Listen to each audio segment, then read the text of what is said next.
Alright. So actually, in the old days, this wall from here to there, to the end over there, was not here. This cave over here was extended with a stone wall in this height, and then they put the roof over it. And you can see here a painting of how it did look in the old days. Okay. I've just put it here. So over here you have this cave here, and then you have this is this cave. You can see the extension here, this barn over here, and I can show you in the landscape where the old walls are. You can see here are the walls, being here and being here. This stone was used. อ๋อของเก่าก่อนอยู่ถึงนู่น And you can also see the here you can see the walls, and they used this big stone here as well. So all this was just house. And here is the door, as you can see, the same door as on the painting. So 100 years ago, here would be a house. Here I would work inside, โอ้ and ร้อยกว่า everything ปี here will be full of sheep and horses, all the way to the cave that you were inside before. So hopefully we will be able to build this house again sometimes in the future. There is the potato garden. It is at the same place as it was before, but the harvest is not as good as in the legendary story. This was the potato garden? Yeah, over there. You can see it over Oh, there, yeah, in yeah. the same spot. Yeah, you put some Yeah, fence around it. yeah. Yeah. So the sheep won't eat it all Of when course. you put it down. Also, there is one more change. You can see over here that the roof has collapsed. This here being the old roof. So this Yes. wall over here was actually here. Here, from here to there. So this collapsed somewhere between 1922 and 1915. And now you can walk inside where the people live. เข้าไปดูข้างในนะครับตอนนี้ภาพภายในบ้าน Ah, yeah. Sit in.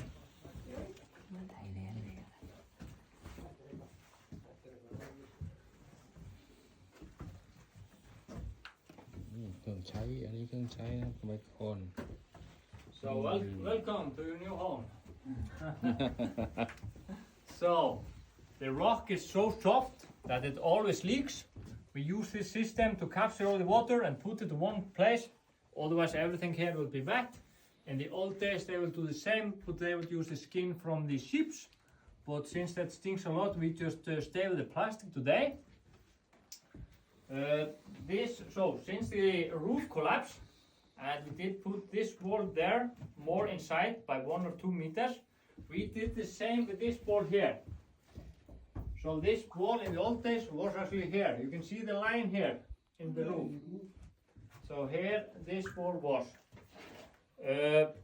And in the old days, Icelandic people would actually warm up their houses with the animals. So they would live in a house, and below them they would keep the animals. So the warmth would go straight up and heat up the houses. You have similar system over here. Behind this, you have the other cave, which you were inside just a few minutes ago. So they would have some holes over there, and therefore they would be able to get some warmth from the side from the animals. But that is of course not as effective as if the animals will be below you. They also would use a stove over there to get the warmth. They could fire up over there. They would use these small bushes that you see in the national park, and also they would dry manure. And of course we are still able to use that stove over there. You can heat a tea or coffee, or you can even bake a bread or cake or whatever you want there. And the chimney over there goes through the same hole as it did 100 years ago. So So it's in the exactly same place. And in the old days, Icelandic children actually played with these kinds of animals' bones. So a certain bone would represent a certain type of animal. So if I would be 5 years old, so this kind of bone would represent a cow. So if I would be 5 years old, I would maybe have 10 of this. I would paint it with different color, give them different cow names, and that would be my 10 cow, like a big farmer boy. And then we have another kind of bones that represent, you know, duck and sheep and everything, but no plastic or no Barbie or Pokemon or anything at that time. The woman that lived here from 1980 to 1922, Vigdís, she actually said she had her happiest day of marriage over here. So happy that she got pregnant and decided to give birth here in 1919. The weather was so bad, it was a bad snowstorm outside, that the midwife was not able to be here around. So the husband just needed to assist like he could. A healthy baby girl was born, but the placenta did not go out. So they had a big problem. They needed to get the placenta out, otherwise the mother Vigdís would have died, no problem. That's Vigdís. Yeah, that's Vigdís. Telling us she's listening. So, well, there you go, just put it over there. So actually, since there was no telephone or no internet, the man just needed to leave the mother, Vigdís, and the baby here alone, while he went on his horse to the next town of Laugarvatn to get the midwife. When he was there, he met the owner of these caves, and he told him that he needed to ride further to get the midwife. So the man asked the owner of this cave to come here just to be with Vigdís, while he went further to get the midwife, and he was actually back here with the midwife 8 hours later. But they managed to get the placenta out, and both the mother and the baby were healthy. Then Vigdís got pregnant again, and that is when people told her that maybe it's not good idea at all to give birth here. So she did not. But when she got pregnant the third time, she said she also regretted not having the second child born here. So her third child was born here in 1922, being the last baby that was born in a cave in Iceland 103 years ago, over here. And in Iceland we have a lot of stories about these ghosts and these hidden people. So hidden people being kind of these people that live in another dimension, so we don't see them, but they are here to help you. They are like good spirits. So you can imagine living here really remote, almost with no lights, and you barely see other people. We only have like daylight 3 or 4 hours in the winter time and bad weather. People started to imagine a lot of things, and that's why we have a lot of these stories in Iceland. And before this was house, the shepherds, they actually believed that there were ghosts here in this town, in these caves, and they thought these caves were haunted. So they did not like to be here at all. But there was one that said that he was not afraid at all. And once he was here with all his sheep, but the sheep did not want to enter the cave. So he tried to push them, and finally, after a long time, he finally managed to get them inside. And when they were inside, he tried to light up a candle, but the light did not want to stick on the candle. Whatever he tried, it was always like someone was blowing the light off, and it always went off. So he just went to sleep. But when he had fallen into a sleep, he wakes up by somebody grabbing his feet and pulling him off the bed. But since he was not afraid at all, he just crawled back to his bed and went to sleep like a dove. But then this happened again. And that is when he got so afraid that he took all his sheep and he did run to the next town or wherever. And when he was there, it began a heavy snowstorm. So heavy that if he would have stayed here with all his sheep, he would be stuck inside snow and would have died. And that's when people said that this was not the ghost, but this was the hidden people saving him, telling him to leave. So it was the good spirits.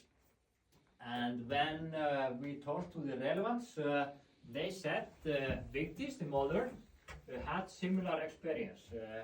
After she had her first baby, she always had to take the laundry and the baby, and she had to walk like 20 minutes in this direction to do the laundry in a river there. And that was really hard for her.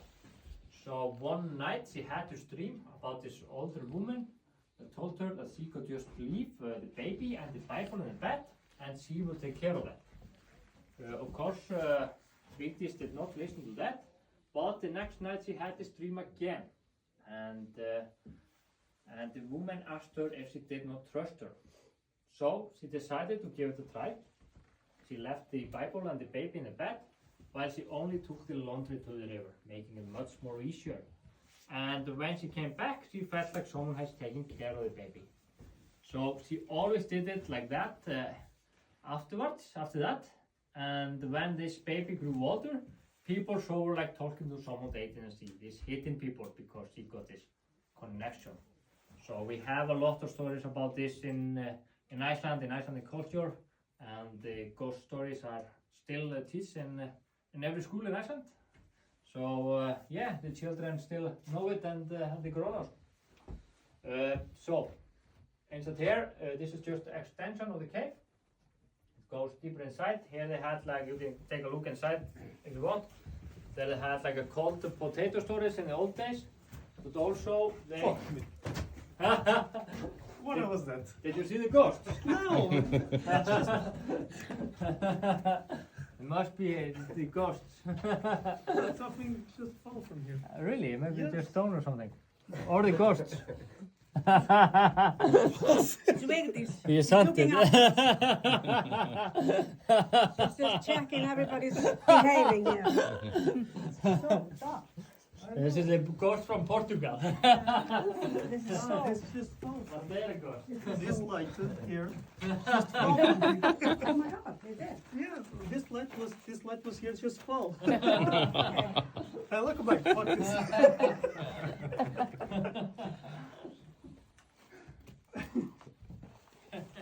This is good to keep potatoes and meat in barrels. Yeah, and don't store Yeah, it. yeah. No The salted meat.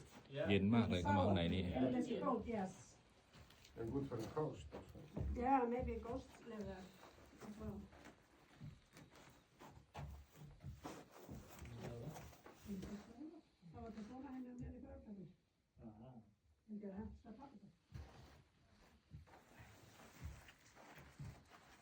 Visst är det Laugarvatn? Ja, det blir sånt. It's not so small. I mean, No, not so. not so small, yes.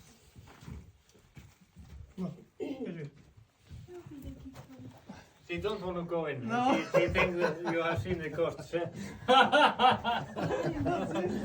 She is really afraid. She went over here when you go. Yeah, just going sound like, oh, what is this? นึกว่าผี Do you think these are the exact beds? It's similar, not Similar. exactly, but similar. So people in Iceland will have just few beds. They had 3 children and everything, but they would just have 2 or 3 beds because they wanted to sleep tight together to keep here in the winter time. And the people that lived here, they were kind of just normal, Icelandic people, of course, bad as any